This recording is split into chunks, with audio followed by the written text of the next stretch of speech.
she upped her veggie intake, and my macros are now way higher in proteins / fats and lower in carbs. Will this make me hold on to fat, or is there an issue with this? As long as you can emulsify all of those macronutrients, there should be no issue with weight ever. Your body knows what to do with the fats and the carbohydrates. We really like the word fiber. We like to delineate carbohydrates and fiber. So as long as you're getting in all those beautiful veggies, with the bright colors, the liquids, the cucumbers, the celeries as well, then we should not have any weight issues. If you are holding on to weight, I would be looking at how your body is processing sugar and how your stress response is first.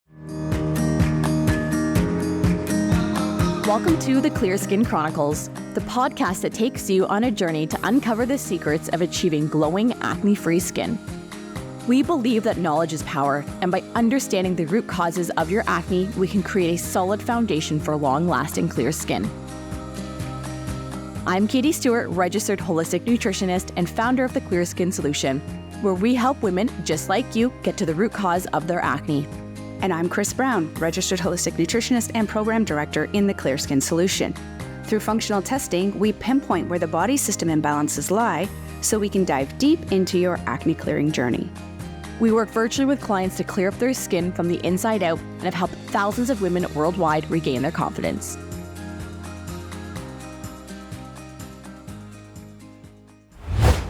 Can I just tell you one of my absolute favorite things that happens is No.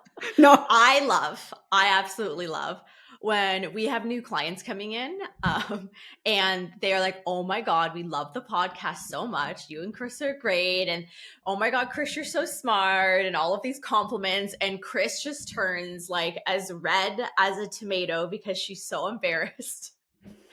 Like it right now. See, like I told you. Chris doesn't like to be put on the spot. Chris doesn't like that. Chris doesn't like attention on her, so it makes her uneasy. And I freaking love it because it is so entertaining watching her squirm, because not many things make Chris squirm. So you guys, if you love the podcast, let us know so I can screenshot it and send it to Chris and have her face go red. That's all I got to say today. But I thought that was a really good segue that today is Ask the Nutritionists. We polled my Instagram. Obviously didn't poll Chris's Instagram because, again, never posts on there. We polled. I'm leaving. I'm dying. I'm out. Please don't quit. Please. I can't handle that. So today is Ask the Nutritionist, and we're doing this in two parts, this Wednesday and next Wednesday, because we have a ton of questions. So we're going to try to answer just shy of 20 each podcast episode. And in order to facilitate, we brought in our Vanna White. That's for any of the millennials or older. Paige actually should ask, do you know who Vanna White is? I was just about to ask, who's Vanna White? Thank you. No, that's an internet search for her later. Yeah, you need the fact that you don't know who Vanna White is speaks to your age. So everyone else over here is like, come on, Paige, you don't know who Vanna White is. Anyways, Paige is our Vanna White today. She will also be facilitating the questions. And there is a couple big good Paige questions in here. So she has joined us. If you are new to KSW or the podcast, Paige Fursman is our lovely COO. She wears 65 different hats here at KSW. I always like to say she's really the one running the show. She handles it all, and Chris and I are so happy to have her. And as a side note, fun fact, she's also my sister-in-law. So she is with the company till death, pretty much. She signed in blood. Pretty much. Chris also signed in blood, but that's unfortunate for both of them. I don't know. I don't know how that happened. So I was really somewhere convincing. in the really tiny 5.2 font in there. I think it does say that. Yeah, I know. There we go. So welcome everybody to today's episode. I'm going to stop talking. I've said enough words. So Paige, I'm going to let you go. Yes, you have. Yeah. Okay, Paige, take it away quick. Paige, take it away and ask Chris the first question. Yes. Okay. Yeah, we have lots of questions here. So I'll just get into it. The first one, Chris, what is it? Okay. So it's gluten-free bread with yeast. Can it contribute to gut inflammation? So yes, it can. However, it's going to be the quality of the yeast, the type of the bread. There's different. And does somebody have candidiasis already? Do they already have high yeast? So no, where yeast should not be a trigger. It's a riser in the bread. Not necessarily would it cause any issues. You want to look for other ingredients, even like corn. Gluten-free is one of these. Oh, it's just too big of an. It's like, it's kind of an ugly word. I want it gluten-free to be like narrowed down, right? Mm-hmm. So long story short is how I can say this is don't fear the yeast. It shouldn't be a very predominant ingredient. And you can also go into some sourdoughs that are gluten-free, so not using any wheat products, and they're going to ferment it for 18 to 24 hours, and that might eliminate everything. I want to do a gluten-free sourdough on the blog. We got to start recipe testing that one. Yeah, we need to make our own starter. Well, that's a whole nother episode. So let's get to the next question. Okay. So Katie, this one's going to be for you. So why does it seem like I've recently become allergic to many foods? Is it connected to the gut? 100%. So when we're seeing that, well, first I want to differentiate between allergy and intolerance. So an allergy is that, immediate response. You're breaking out in hives. Maybe it's anaphylactic. Maybe your throat starts closing up. Your nose gets runny. Your eyes get itchy. Like for me, that's cats. Cannot be around them. That immediate allergic reaction, things like the common ones are peanuts and shellfish and all those things. The other one, which would be an intolerance or sensitivity, is more of a delayed reaction. Like maybe it's, you're constantly clearing your throat, you're getting bloat, you're not digesting. And it can actually occur up to 72 hours after you've eaten that food. So you could be getting, say, a headache or a migraine or joint pain, 1 to 3 days later, essentially, it could be attributed to the food sensitivity. So if we're all of a sudden becoming more intolerant or more allergic to these foods, we need to be looking at what's going on in the health of the gut. Because remember, our gut lining has these tight little cell junctions that are nice and cozy up beside each other. And the issue occurs is when these irritants come in, like pro-inflammatory foods, pesticides, medications, alcoholic, whatever it may be, it irritates the tight cell junctions. They start to pull apart and they allow undigested food particles to enter into your bloodstream, which your body, they're supposed to be there. And the body's like, whoa, you're not supposed to be here. I'm throwing up a red flag. I'm going to throw up an immune response on here because you're not supposed to be here. And then that's how we see these food intolerances popping up. So if we're dealing with that leaky gut and we're seeing more and more food intolerances pop up, that's why. So food intolerances are a symptom of poor gut health. Anything else you want to add, Chris? This is definitely not a rapid fire. I'm sorry. I talk too much. Okay, rapid fire. Keep going. Nailed it. Okay. Sorry. Well, that's a good A+. plus. 2 gold stars for Katie. Oh my God, did you already this early? Paige, you can't just, Paige, you're going to get your gold stars revoked. You can't just dole them out like that, especially to Katie. I love my gold stars. I'm going to start. She loves, like, so look at her. Do you see that glow right now? She's like, I got 2 gold stars and nobody else has them. That's what she's saying right now. Yeah, because I took everybody's gold stars away. Facts. Okay. Chris. Next question. We got some good diet questions here. Chris, why is cane sugar inflammatory if it's natural from the cane? It's still sugar. So where cane sugar can be, sometimes it can be a lower glycemic because it's more in the raw-like state, because there is raw and then there's processed. At the end of the day, in order to get it out of that cane, it has to be processed at some level, as well as cane sugar, honey, maple syrup, monk fruit, no matter what. These are still sweeteners. So it's about finding one with the lowest glycemic trigger to the body. So raw honey is great, maple syrup, but if you've been in my household, it's high because the quantities that go into the face are excessive. I have to tell my kids maple syrup is not a beverage. Chris, come on. It is a beverage. You just got uninvited because now I know what you're going to do. I'm going to bring them. Say, hey, girls. I'm going to bring them. Look what I got. Everybody has matching maple syrups. I love a maple syrup, like a dark maple syrup. Yes. Oh, for Chris sure. I actually had a text conversation on maple syrup this weekend. Is that what you guys were talking about on your weekend activities? Maple syrup? See, We it's did. delish. Sometimes we do. Sometimes we do. It's like an intervention between the Katie conversations we have. There's a Katie Speaking of red, that's a real every cute other red. week. Yeah, that's a good look for me. So long story short, it's still a sugar.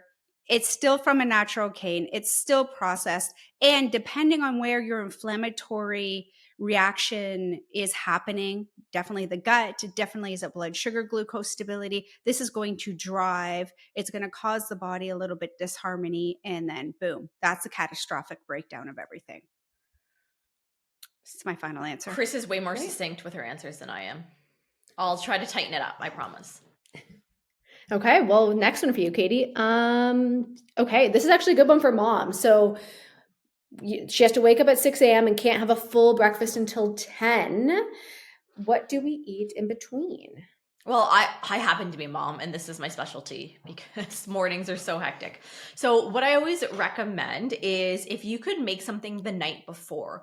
So if I know I'm going to have a really hectic morning, I'm not going to be able to, sit down and eat a breakfast, which is most days, to be honest, is I like to pre-make something like a smoothie where I'll make it the night before. I'll put it in a mason jar and pop it in the fridge. So that way in the morning when I'm awake and I'm doing all the things and I don't have time to make myself something, it's pre-made and I give it a shake and then I drink that.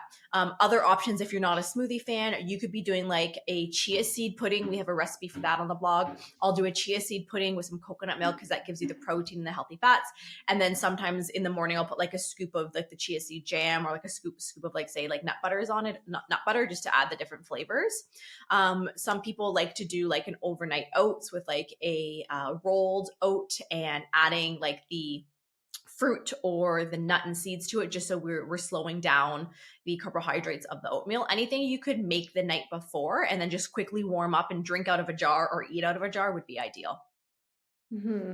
Even you have a lot of really great recipes for like overnight casseroles that could be made on like Sunday, kept in the fridge and just like warm up in the oven, just like a piece of that. That would be a great option. Or too. like on the blog, if you check out the fall harvest egg muffins, you can make those in advance and have those little egg muffins that are packed with veggies and protein and pop those in. Or even like if you're a fan of a frittata, you can make that. So that way these are already pre-made and you can quickly eat them as you're going about the morning. Mm-hmm. Yeah, there's lots of really good recipes. I just want to add too is, whoever sent this question in is a 6 to the 10. Sometimes even when working with clients, it's more of a habit too, right? So that I can't isn't always.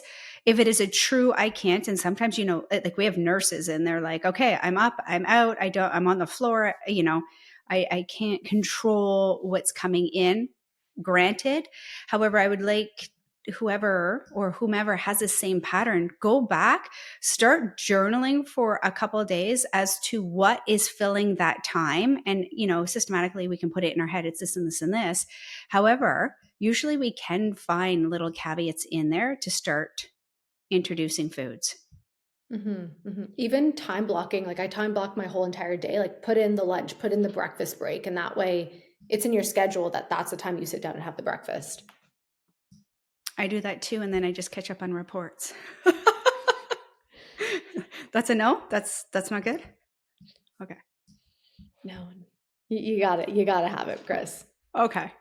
Okay. Next one up. Oh, another really good diet one. Okay. So I should have prefaced this episode by saying these were all like general diet questions. And then at the end, there's 3 medication questions. And then the next episode is more like individual gut detox, hormones, skincare testing. That's how I broke it up. Sorry, I forgot that key component for you. Perfect. I like a little organization in my life. A little bit. A little, just a touch. Yeah. Okay. So Chris, this woman asked, she upped her veggie intake and my macros are now way higher in proteins / fats and lower in carbs. Will this make me hold on to fat or is there an issue with this? As long as you can emulsify all of those macronutrients, there should be no issue with weight ever. Your body knows what to do with the fats and the carbohydrates. We really like the word fiber. We like to delineate carbohydrates and fiber. So as long as you're getting in all those beautiful veggies, with the bright colors, the liquids, the cucumbers, the celeries as well, then we should not have any weight issues. If you are holding on to weight, because I don't love the word fat. It's just, I think of it as a lipid. But if we are holding on to weight, I would be looking at how your body is processing sugar and how your stress response is first. And are you eating, even though you're balancing your macros per meal, are you eating enough caloric intake throughout the day? So there's some good little nuggets in there that people can start self-monitoring. Mm-hmm. Awesome. This is kind of like a double question here, but the first one is for Katie. Vegetables and fruits for acne-prone skin. Well, listen, this is a fun little question. So generally, there are no bad vegetables and no bad fruits. They're all going to be really great and nourishing for our body. We really want to be focused on getting that rotation and that variety. So I like to say eat a rainbow. We want to be eating a rainbow of fruits and vegetables throughout the week because each one of the colors, interestingly enough, has different nutrients to offer to us. And this is going to allow us to be getting all the vitamins, the minerals, the antioxidants, the phytonutrients, whatever it may be, in all of the wonderful different colors. If you wanted to take it one step further, maybe you want to be really supporting your blood sugar and working on balancing out that blood sugar, because we know when the blood sugar is sent on a joyride can be increasing sebum production in the skin. So maybe we want to be focusing on having some more low glycemic foods in there. And, when we're looking at those low glycemic foods, think things like wild blueberries, apples, maybe we're looking at, I had a brain fog, like avocados, the cucumbers, the peppers, like Chris just said, those water-rich foods. There's so many wonderful lower glycemic options that you can be including in there. Mm-hmm. That actually brings us into another question about fruits, which you kind of answered a little bit, but I'm pretty sure the same person asked this question. I remember her name, but does eating fruits before meals spike blood sugar? Eating fruits spikes blood sugar. That's a simple answer. We're not going to go through the entire day without spikes to blood sugar. If we have a stressful moment, I would know nothing about stress, but if we had stress in our life, we can throw ourselves in a blood sugar spike just by a stress.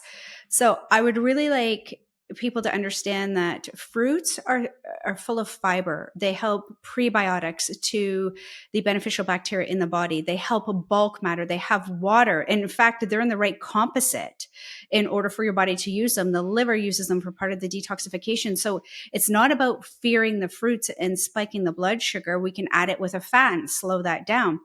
If you're eating fruits before, there are many little nuggets on the internet where you can go and look at the classifications and how long they digest. So let's go banana. It's going to take about an hour to digest. So don't eat a meal within that hour, because you could be causing, depending if it's a meat protein, we can cause putrefaction, and we could be causing with plant-based fermentation. So, women love all that gas and bloat. Love it. Who doesn't? Yeah, it's not a whole lot of sexy going to be happening in there. So when people say, do you eat fruits before meals, spike blood sugar? Everything's going to. My concern is this going to be optimal for digestion if we're not leaving enough time before eating? Okay. This is actually one I see in your DMs a lot, Katie. Benefits of bone broth and a store-bought recommendation if they physically just can't make it from scratch.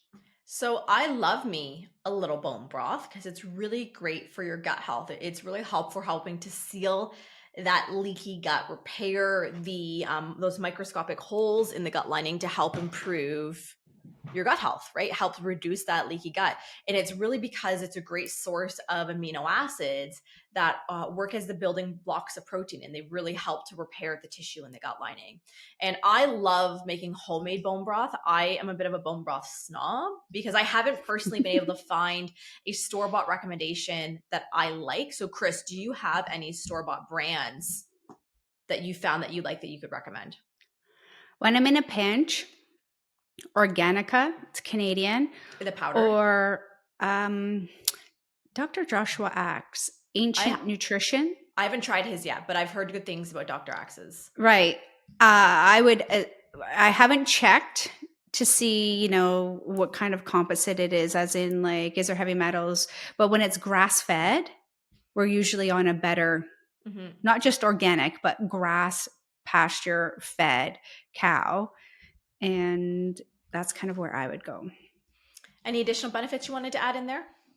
However, what I say is when you're in the grocery store, buy the whole, say, chicken, as an example, buy a whole chicken, put it in the crock pot or the food processor, and then do not stop there. Take what you need out and then add more water. Boom. Put it back, put the lid back on. So you're not retasking, you're not re-cleaning. A lot of people just don't do it because they don't want to reclaim. When I'm doing bone broth, I tend not to add anything till later. Like I usually don't add onions and garlic like many, many people do. I want it like raw. Chris, you're coming at me with my bone broth recipe. No, I don't. I said I don't because I'm usually doing it in that process. Like I'm doing it quick. I'll add it later, but I make it and then I put it in mason jars about 3/4 up. I don't tighten it too much. And I save it. So if anybody's sick, I give them that. Or if I'm making a soup base or a stew base or gravy, like I can have gravy any day of the week. Just saying. I love using bone broth for gravy and soup and some other, you know, benefits outside of the gut. Because of course, when you're healing the gut lining, repairing the gut lining, that's naturally going to be reducing inflammation in the body, your skin and your body as a whole. So reduction in that inflammation, really providing better integrity to that digestive tract as well, improving the immune system because a bulk of your immune system lies in your gut. So having a healthy gut is going to be strengthening that immune system. And then of course, there's going to be benefits to our lovely skin health, which is what we are all here for. And that's really thanks to that level of collagen in that bone broth that helps to really give the like elasticity and the buoyancy and the fullness and the really beautiful texture to the skin as well. So I really love that the collagen in the bone broth will be really great for skin. It's also really great for helping with detoxification, really supports your liver, helping reduce inflammation in that liver. And it's really supportive of our metabolism as well. I love that it's a really digestible, absorbable form of protein. So it can be great to add in. I even like just adding a little bit of the herb Amara sea salt to it and just sipping on it, especially during the winter months. So those are my little bone broth benefits. It's also a complete amino acid profile, right? Yeah. So you're getting all the essentials. The other thing, one little nugget, because you have done that histamine, is people that have an autoimmune might not be able to tolerate bone broth well. So do meat broth. Same concept, except you're going to take the meat without the bone. You're going to put it in. Whether you're going to boil it up. That's when I make soup. I'll take some broth and I'll make soup right out of that because I'm not throwing anything. For sure, I'm putting veggies in that sucker. Like we're going great. But just watch that. If you're like, every time I have bone broth, I'm like, or my skin flares. I can't eat bone broth because my skin flares. And maybe you're dealing with an underlying histamine intolerance that you don't know about. Which is essentially a compromised immune system. So, ta-da. Ta-da. Next. Amazing. Bring you guys.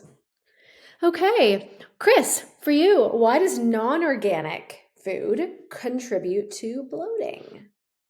I have never in my life heard this before. I haven't either. No? I've never gotten this on DMs. Okay, I'm going all raw here. I'm just going on what I would consider it to be. I think my brain's going to go the same way as yours. So let's see if we agree. Okay, so if it's contributing to that bloat, I'd be looking at conventional and or the GMO processing. So the genetic modified organism, how they're using and cultivating through the harvest, and are they spraying it? So is it the fact that this food itself isn't any good, or it's how it was raised essentially, right down? Not only that, I would like to know, because non-organic food, that's a big umbrella. Like, I'm not sure what macronutrient. I would say non-organic is grains are going to cause bloat for sure, but some of the actual vegetables, they have their own coatings, right? And they could be nightshades, and those can cause bloat. So I would love to know more specifics, because I'll nail that. if I had more specifics. What were you thinking, Katie? I was thinking the GMO component as well. Yeah, I'm wondering if you're not reacting so much to the food, but the treatment of the food. Mm-hmm. Yeah, and even knowing the specific item of foods that it was reacting to could also help provide additional insight there. So I'm going to think ask about the next water. Think about water. It's even water. It's chlorine. It's fluoride. It's ammonia. They instead of just putting in chlorine, they put ammonia because you can't boil out ammonia. So now they're guaranteed that those pathogens aren't living.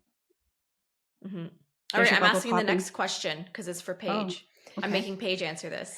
She said one of her goals this year was to step outside her comfort zone and do more like speaking. So I'm holding her to it. Why did I tell you that? I'm an elephant and I never forget.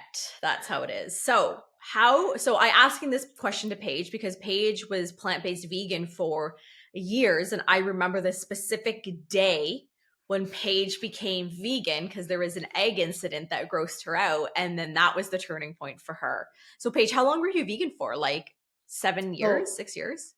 Well, when I first met you, I was just vegetarian. I ate eggs. Yeah. And then there was the incident. And then I would say about 5 years been vegan. So the question is how do you create balanced meals when vegan? I'll let you answer, then we'll give our 2 cents. Okay. Oh, wait. I want to watch this expression. Okay. So to preface, I'm no longer vegan.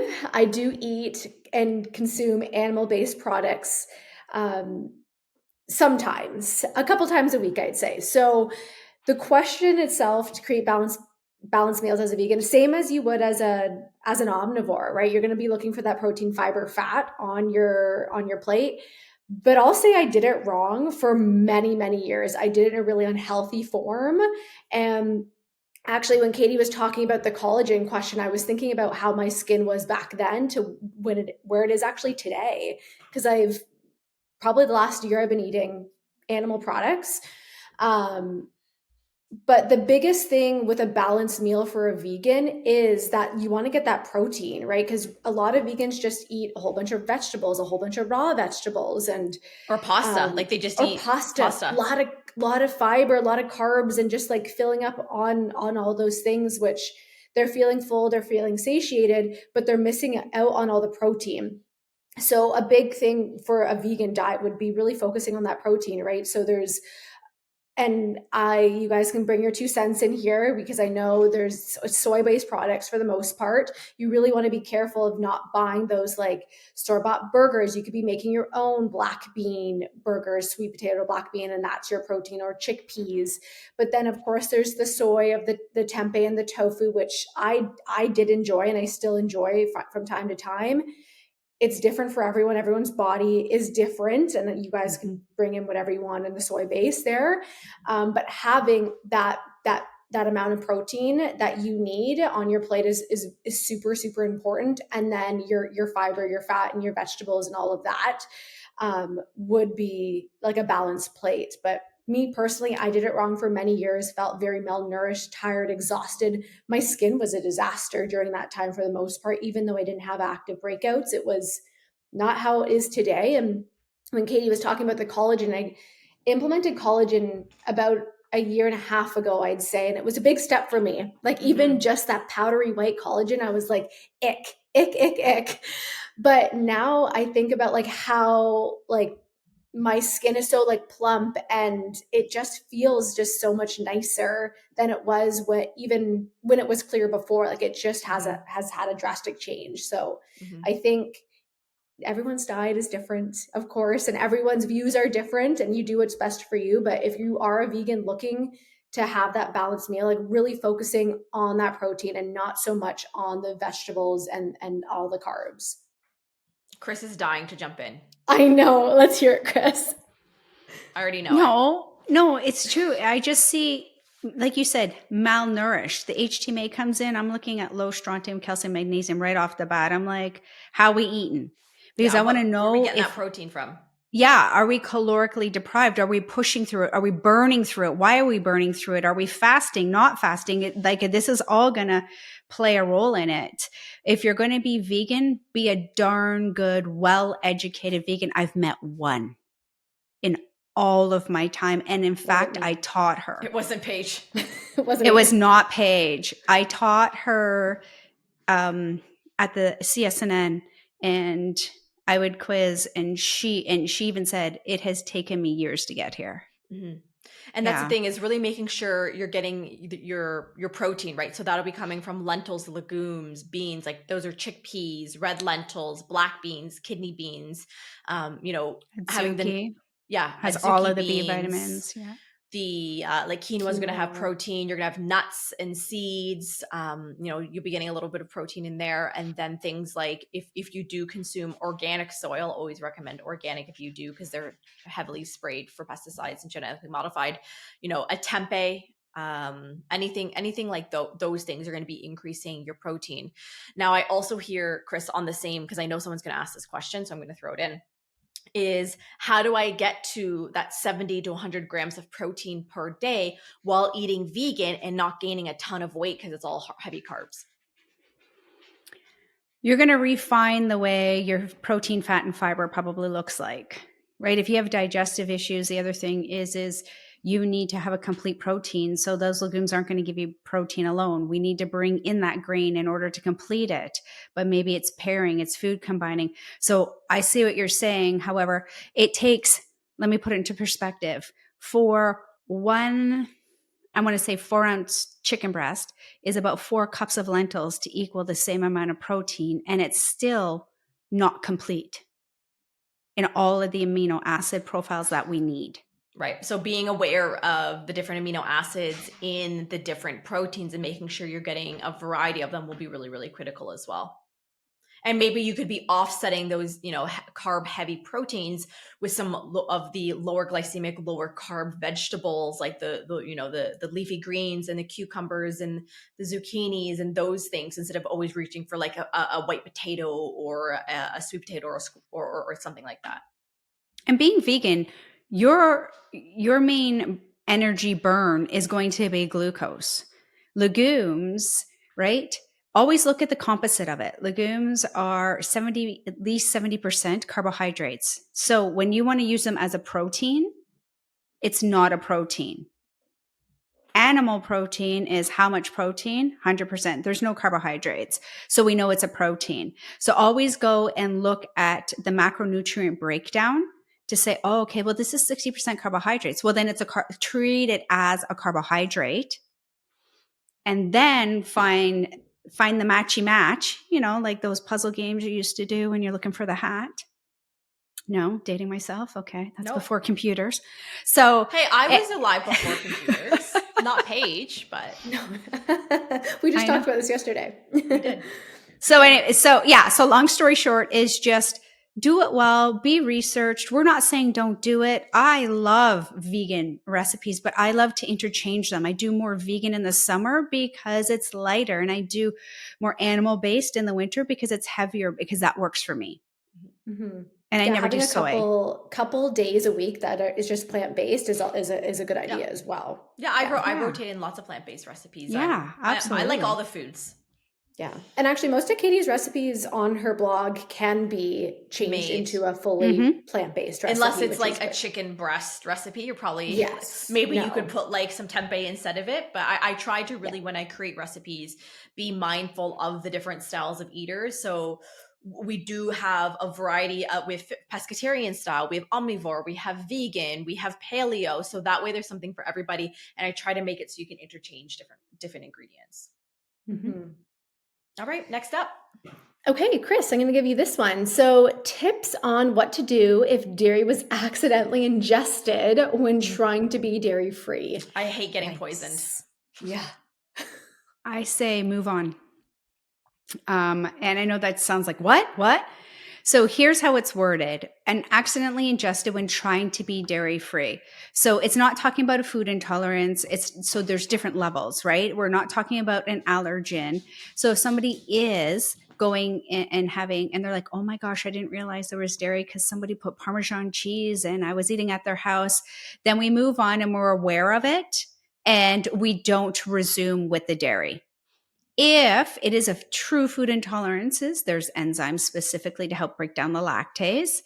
Or, we want to get in a lot of water. We want to flush it out. That's going to be the best option right there. Let's just flush her out. Mm-hmm. So yeah, there'll be enzymes specific for the lactose, and the enzyme you're looking for is lactase. The enzyme, yeah. Yeah, Chris, you said that to break down the lactase, but I knew where you're going with that. You had both of the words in your brain at the same time. Okay. That's tomato. Like Chris and Paige will attest to this. I have enzymes on me at all the times. Every purse, diaper bag, house, my desk, even in my bedroom if I'm having a bed night snack, watching a show with my husband, because I do that.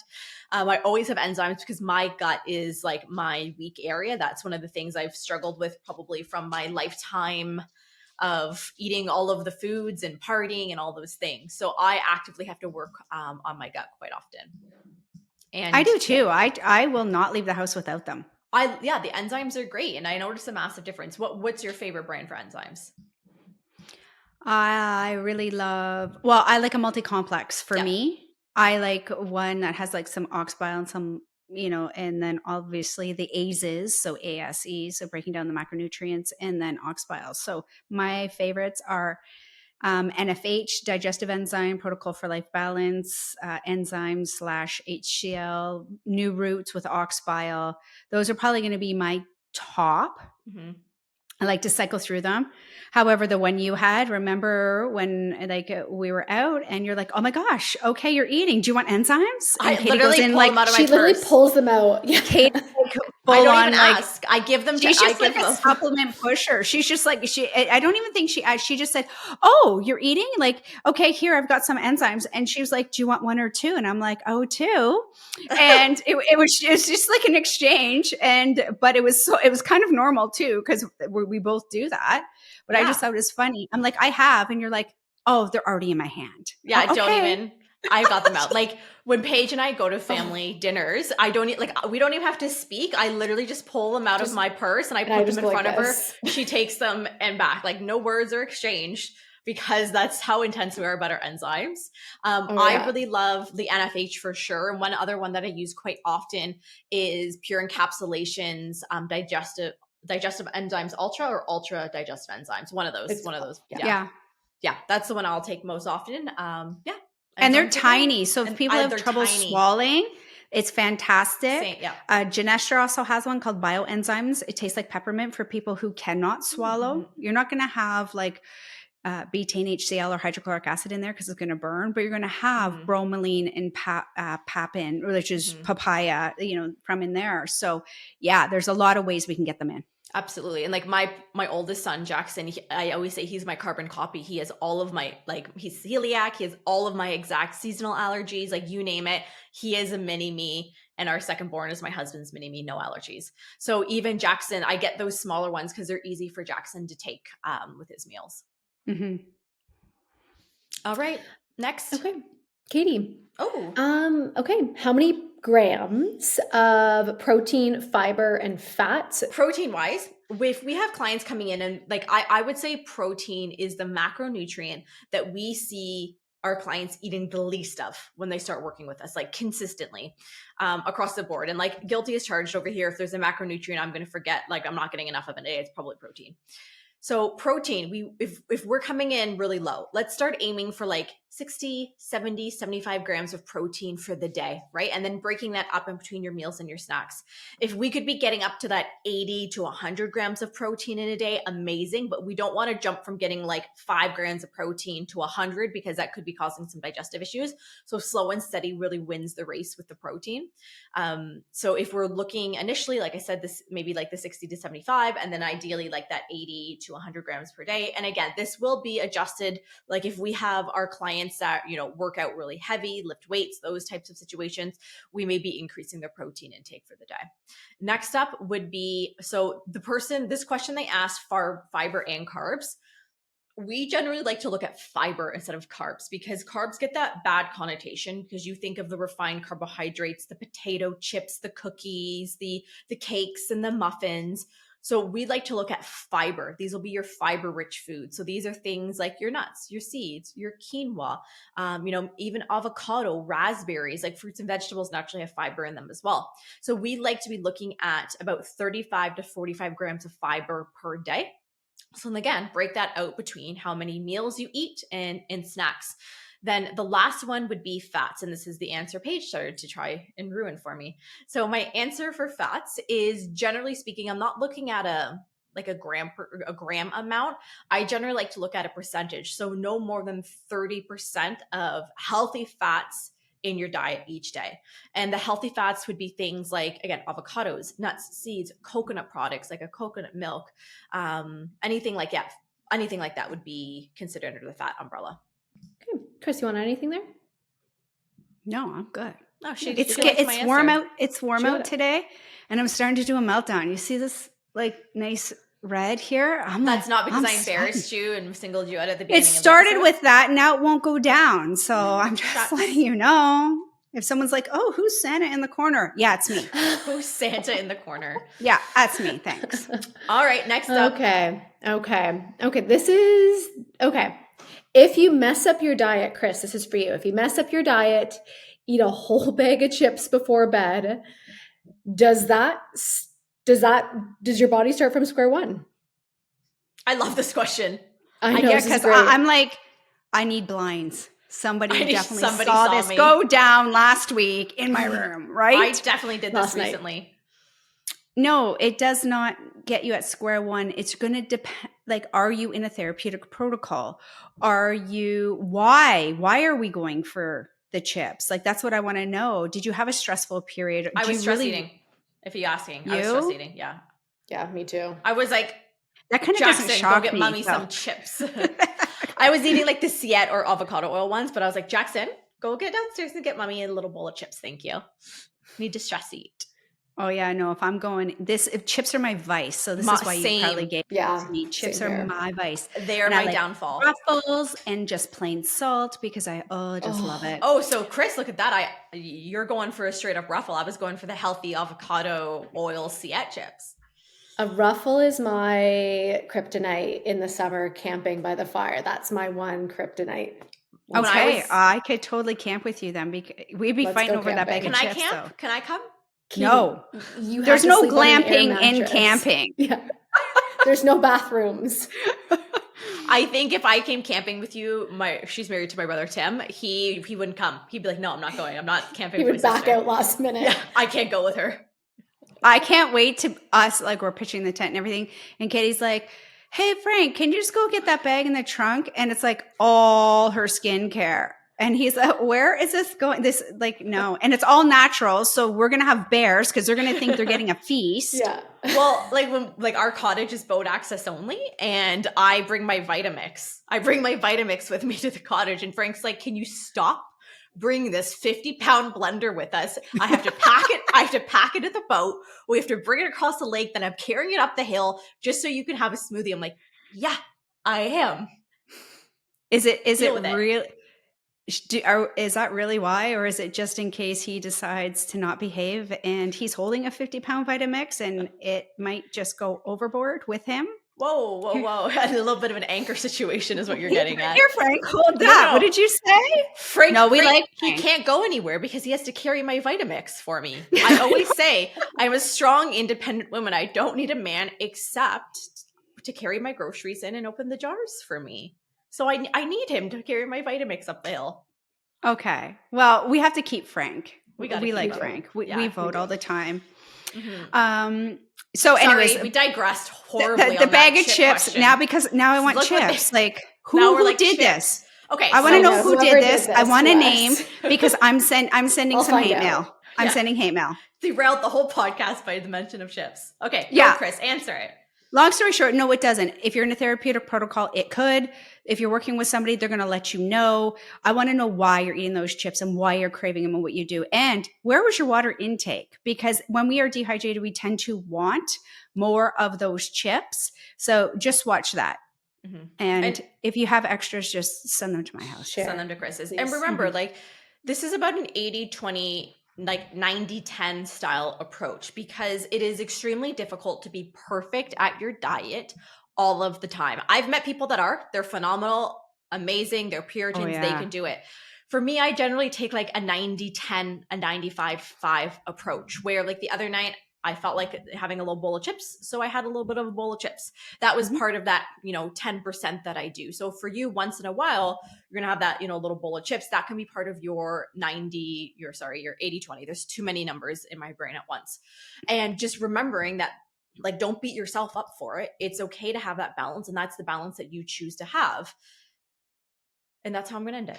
That's all I got. I'm not gonna keep going on, because I can go. Stop talking about the chips. Move on. Next question. Okay, Katie, this is for you. Okay, how do you know if your nutrition is starting to heal your gut and liver? Love it. So we know that our gut and liver are in a much better spot when our symptoms are decreasing. So, and again, these could be classic gut symptoms, or they could be something you would never think of. So when we're looking at the nutrition is repairing the gut and the liver, is our mood more balanced? Are we having better energy? Maybe our headaches and migraines have decreased. Maybe there's no more bloat. Your constipation and diarrhea is gone, so you're having those healthy bowel movements. Maybe you're having less joint pain. Maybe you're having less brain fog. Did I say energy? I can't remember. Energy. Your skin. Sleep. Yeah, your sleep will improve, your skin will start to clear up, and not just acne. Could be things like eczema, production psoriasis, rashes, pretty much, honestly, Chris, like, would you say pretty much any symptom that you have, if it starts to improve, your gut and liver is doing better? This is case in point. Just before doing this, I had a client, and she's cleaning up her foods nice and slow because she wanted to go slow, but she was chronically constipated, like easy a week. So you can't push the body. So I appreciate, we've got to go slow. Like, my sleep's improved, my energy's improved, my fatigue's improved, my overall behaviors, my mannerisms have improved. I'm not so reactionary. And then when she has the bouts of constipation, because your body's just so used to just, what? And out goes this balloon. And then we have that inflammatory, spike. It's not that you're not doing the things right. It's the fact is, are all these other things still hanging out? Because if they go down, then we want to refine the foods. So absolutely. Yeah. All of those checkpoints. Check. Love it. All right. I'm going to ask the next question because it's for Paige. So if you haven't figured it out yet, Paige is our resident little traveler. Her and my brother travel all around the world, go camping and backpacking and this and that. And they're doing all the things, hiking. They're very, very outdoors. There is no jealousy in that tone. There's no jealousy. The travel is where, and then she was like, outdoors. See a change? Outdoors. Yeah. You want to know what? I feel like we should try and convince my brother, Tim, to come on the podcast, because it would be quite an entertaining episode, to be honest, because we are very similar. Like, our core personality traits are very similar, but we're so vastly different in, like, our opinions and outlooks on things. So he thinks what I do for a living is wild. He thinks it's crazy. Wild. Yeah. Like, just ridiculous. He's like, well, he thought you were crazy before you do what you do. Yeah. So. He is my harshest critic. He is my harshest critic out of my three brothers. Okay. I'm available, and I'm bringing the chips. Chris is available, bringing the chips. Because that is gonna be my stress eating right there, watching the two of you. Well, you're gonna have to referee, because Paige will have too much anxiety to show up. Paige can't. No, Paige is gonna be at her sister's house because she won't even be able to be home with Frank and the kids. Paige and Frank actually have an exit plan for any time my brother and I are in a room together. They have, like, this eye communication. They're like, take the kids, let's go. They're getting into it. Undisclosed location. Here's the meeting place. Coordinates we only. Get in the boat and we go. We have snacks. Don't take the Vitamix. It'll slow us down. We did talk about that when we did go to the cottage that one year. Yeah. I do love my brother, but if you have a sibling, nobody can get under your skin like a sibling can. Nobody. So I digress. But Paige, back to the question. When you're backpacking with Tim, what are some tips you have for someone who goes backpacking for a long period of time? Yeah, so I love this question because I love me some backpacking, and I recently just booked a little backpacking trip myself, working vacation, FYI. Oh, did you? Oh, I didn't see the vacation request come through. Chris and I need to approve. Do they go through you? Oh my gosh, I'm so stressed now. Paige is the HR. That's a bad system. There's two things to this question, because there's hiking backpacking, which I love, but then there's also backpacking, say, Europe or South America. So two parts of this question, and I'm going to start with just like the travel aspect of it. Backpacking wherever you go, traveling. So for example, Europe, I've done it multiple times, going again in August. And this is really easy to focus on with foods because you can rent an Airbnb wherever you're staying, right?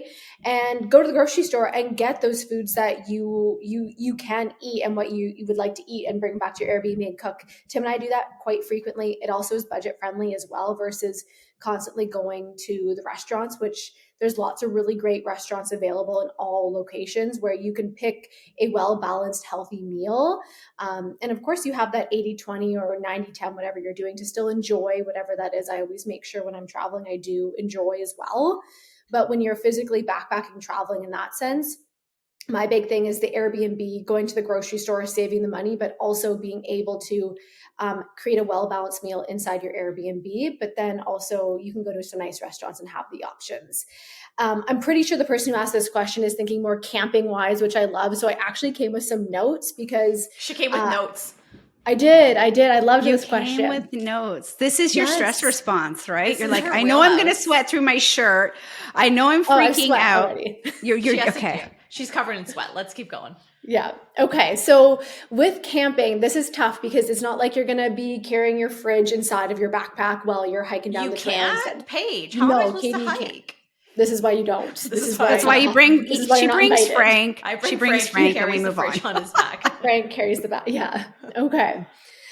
So what I generally do is I prep my first day. So I'll prep those like fresh foods, whether it's like cut up cucumber, carrots, an apple, and bananas aren't really good to travel with, but like I'll do all that fresh stuff that first day so I can have it maybe for the first 2 days, because you don't want to be traveling with that in a backpack for too long because it's going to go bad, and also bears and all of that jazz, which is fun. I saw your eyes, Katie. Bears. But another option is dehydrated food. Now, I know you guys can have your 2 cents with this. Now, there's store-bought brands that I've tried. The big thing you need to look at is the actual ingredients, because they're filled with a whole bunch of fillers and garbage. But I do have a couple of brands that I do love. When I was living out in BC, I was able to find them in local stores and on Amazon. The good to go, they have like these pre-made meals. It's just dehydrated, like let's say it's a quinoa or a brown rice or rice, and then like dehydrated vegetables and a protein that you just add hot water to, which we have a little jet boil, which I love. And you just boil the water. It's ready in 2 seconds, and you pour it in the bag. The bag sits there for maybe 5 minutes, and then it's good to go with a spoon. Not the best option, but it's great for backpacking because these are really, really small and they just sit in your bag, and they're light, and a lot of them are biodegradable. So you can like bury them in the ground and then you're on your way. So with these, the 2 brands I really like are good to go. Their pad thai I actually love, which is super strange. It actually tastes like a pad thai. Like that's why I like it. It's pretty good. And it does come with, this one's vegan. It comes with little tofu squares. So again, it depends what you are currently eating. But then another one of my favorites is Nomad Nutrition. And both of these options are gluten-free, dairy-free, and non-GMO, which is really important. And one of the things you got to look out for with these pre-made meals is the sodium content, because a lot of times they're just packed with the sodium, packed with the salt. So again, part of that 80-20. So of course you can make your own dehydrated meals. You can, get your quinoa. You can, if you have a fancy dehydrator, it's a lot of work. Are you Bruno? Because I'm not. Yeah, that's only Bruno gets the dehydration. Only Bruno gets the dehydrated. Chris's dog gets the dehydration. I think those are great tips, though. Yeah, I think in moderation when you're doing these things, in being able to enjoy a little bit, have that fresh food for the first 2 days, eat that up, but then have those camping meals later on, because you're not going to be backpacking with like a fresh thing of salmon and a fresh chicken or something. No, you can't do that. I can't bring a rotisserie chicken with me. You can't. You can't. But I think this is great, right? Because we also want to remember we have to live our lives. We can't just stop living our lives because we can't bring our healthy like whatever with us along for the ride.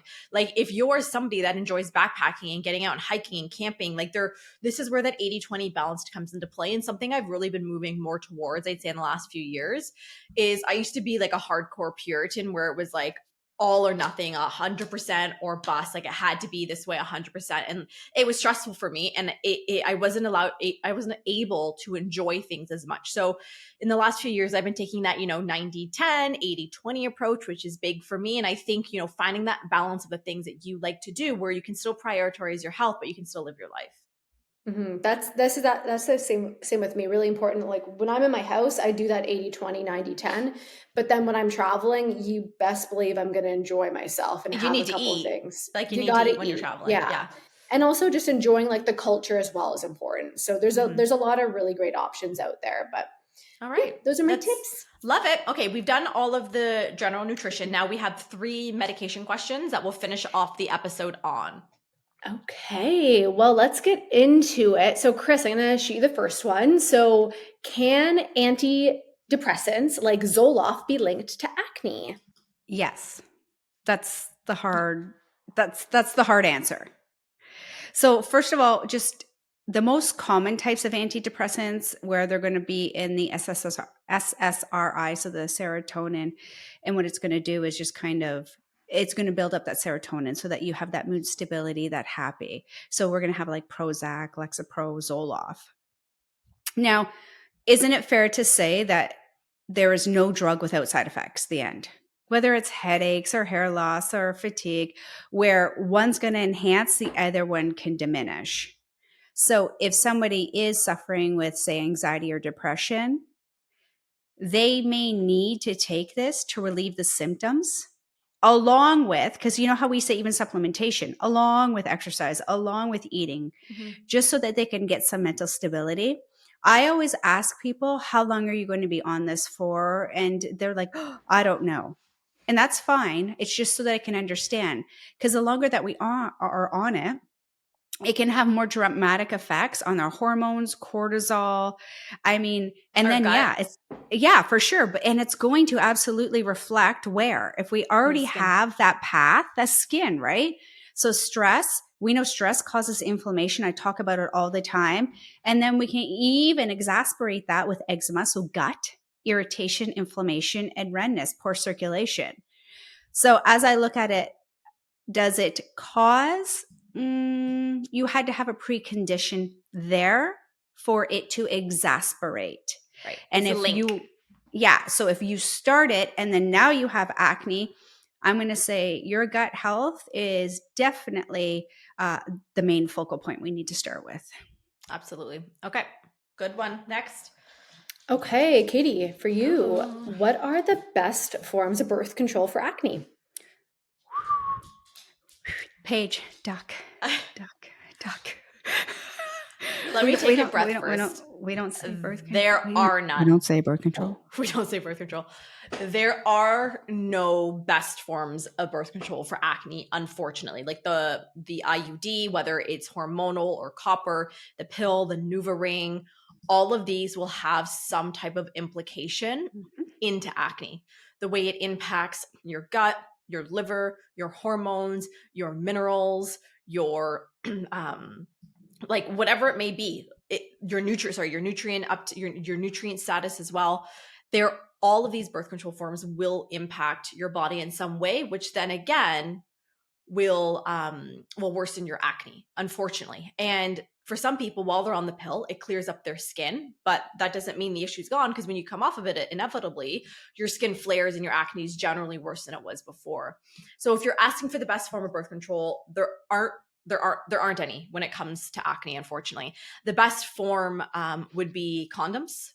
I know, good old condoms, and looking at the fertility awareness method as well. So this would I actually use a combination of the fertility awareness method and condoms, because the fertility awareness method is where you track your cycle and you can even be tracking your temperature. So I have an armband called Temp Drop that I wear, and it tracks my temperature throughout the cycle. And then also based on my symptoms and your cervical fluid, you can pinpoint where you're ovulating. And then there's just a window where you abstain from sexual intercourse while you're ovulating, because that's really the only time you can get pregnant in a month. I didn't know that until like my mid-20s when I was becoming a nutritionist. I'm like, what do you mean I can only get pregnant in like a 5 to 7 day window? This whole time? So that's how you can be utilizing your body's own natural cycles in conjunction with condoms, or just use condoms all of the time. That would be your absolute best form of contraception if you're dealing with acne. Chris, are you going to add to that? Because I know someone's going to say, well, what about the copper IUD? And again, I also don't want to like bash this wholeheartedly, because if you're in a situation where you have decided for you that you know the pros and the cons, you've educated yourself on the topic, and you choose that this is the best option for you, that is absolutely your own medical decision. You are the only one that gets to make your own medical decisions, because we have clients that come into the program that are like, Katie, Katie, Chris, Leanna, Kelly, I'm not coming off my birth control. What can we do to still support my body while I'm on it? Yep. The NuvaRing, I'll tell you, I see clients where they've tried it, but it's never one that sticks very long with many clients. That I know through case files, and like I'm talking hundreds of case files. IUD, whether it's birth control, also know, and a lot of people don't, copper is also it's a birth control. Sorry. It's also a hormonal, because it's going to displace your copper. It can drive up the estrogen and deplete the zinc. And zinc and copper are main minerals for hormone metabolism. So not direct progesterone or estrogen or synthetics. However, it still has a mineral implication. Mm-hmm. And I just want to add one little thing, if I can, you two. No, hold on. If you don't mind. I know that the whole condom, they're like, oh, but my partner doesn't want to wear a condom. Too bad is what I gotta say. Too freaking bad. Because we woke her up. We as women have been having to are forced into taking these hormonal birth control just so a man can have a few percentage more in satisfaction during sex, which irritates me to no end, because women shouldn't be forced into impacting their own health for the pleasure of a man. So my husband knows if he wants to have sex, he better be putting a condom on, or else he's not getting it at all. So I'm a visual person. We have to go off this conversation. We have to go off the conversation. Poor Frank. I never want, again, if this is a woman's decision, she goes, no, I'm taking birth control. Like, that's something I want to do for me. Yeah. But if you are feeling forced into that situation, you should never feel forced into having to choose a specific form of birth control that doesn't suit well for your body. And 100%. I will be here to be your best friend and back you up. Just don't say the word birth control. Just don't go say the word. Don't say it. Okay, that's it. I'm done. I'll off my soapbox. I don't go. Okay. Well, we have one last question, med question. That's going to be to me then, right? That's going to Chris. It's going to Chris. So, how to wean off spirulactone? I get this actually quite often in your DMs. Katie. We do. Yeah, we do get this in the DMs. And because Paige helps me manage my DMs, because it's insane in there, you guys. We have such a vibrant, engaged community, and we absolutely love it. So I do have a little bit of help from Paige. Gee, Chris, why don't you do more on social media? I don't know. Gee, Chris, I wonder why. I think because you're reviewing hundreds of HTMAs every week. I don't know. I don't know. Maybe I'm done. Okay. So how we wean off spirulactone is slowly. And under the guidance of your doctor, asterisk, right? We have to discuss with the doctor. I didn't even have a full breath in there. I know. I'm just trying to put the disclaimers You're excited. in there. This is why we don't say birth control. We need a disclaimer. That's all I got. Go. Because everything from there just goes. Like she's going to be excited. Ready? Okay. This is going to be the last questions for Chris and Katie, because she's excited now. Okay. So yeah, absolutely. We are not going to get into the direction, tell you how. We're just going to say, hey, you know what? Go to your doctor with a plan. Make sure it works for both of you. I usually see doctors say, no, you can come off of it right away. Please don't do that, especially if you had skin enhancements, because there could be an underlying testosterone implication because it's an androgen blocker. So please, unless you have dire straits like super dizzy, fainting, obviously those are more emergency-like behaviors because it's a potassium sparing drug and it's going to interfere with the adrenals, then that might be different, but your doctor is going to let you know that. However, I always say slowly go to the doctor with the plan. And even if they say immediate, do not do it. If you're taking anywhere from 100 milligrams up, and you've been taking it for a period of 6 months or higher, like make sure there's a good 6 weeks in there. Like nothing's a race. Nothing's a race. Is it going to impact when you work with us inside the Clear Skin Solution? Is it going to impact your progress? No. We're going to work around it. We just need to know what you're taking. So one, we can meet you where we are. And two, not give you supplements that also put a little extra pressure on the adrenals. And next thing you know, you're like eating a whole bag of chips at 10 o'clock at night. There we go. All right. This was fun. I want to do this regularly throughout the year, but we do have part 2 coming up next week on Wednesday. And like I said, as I broke this down into more specific digestive, hormone, skincare, testing, and then a group of others. So I'm going to give you a sneak peek of a couple questions that you'll see coming up next week. Number 1, which I know Chris is so excited and jumping at the bit to answer, is my doctor said the HTMA test is not accurate. Can you please explain this more and why your team uses it? That's a good one. I'm sweating. Chris is like, just let me answer now. Let me answer now. I'm mad. No, it's okay. I'm mad. We also have some digestive questions about, I have stomach issues. Who should I see? Because my colonoscopy was good. And a fun one, which I know, again, Chris will be excited to ask. Can a calcium shell affect acne? Bam. Bam. We got some good ones. I'm showing up. So is Paige coming? Yeah, we're going to force her to come. That was fun. Yeah, she has to come back. I'm forced. Okay, she's coming back. All right, everybody. We'll see you next week for part 2 of Ask the Nutritionists. Thanks for hanging out with us this week on the Clear Skin Chronicles.